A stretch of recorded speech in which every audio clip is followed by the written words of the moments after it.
Har kuni kimningdir hayoti saqlab qolinadi. Kimdir qayta yana kulishni boshlaydi. Va bu mo'jizaning orqasida oq xalat egalari turadi. Ularning mehnati bu ilm. Bu yillar davomida o'rganilgan tajriba, kechasi bilan yoritilgan mikroskop va yurakdan chiqqan mehr parchasidir. Tibbiyot va farmatsevtika bu faqatgina dori emas. Bu insonparvarlik.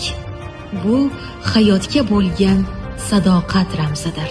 Toshkent vaksina va zardoblar ilmiy tadqiqot instituti jamoasi ana shu sadoqat yo'lida mehnat qiladi.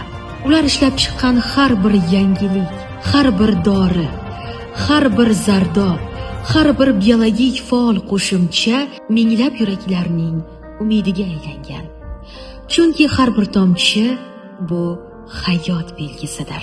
Siz dardni yengayotgan, sog'lom jamiyatni yaratayotgan, insoniyatga xizmat qilayotgan qahramonlarsiz.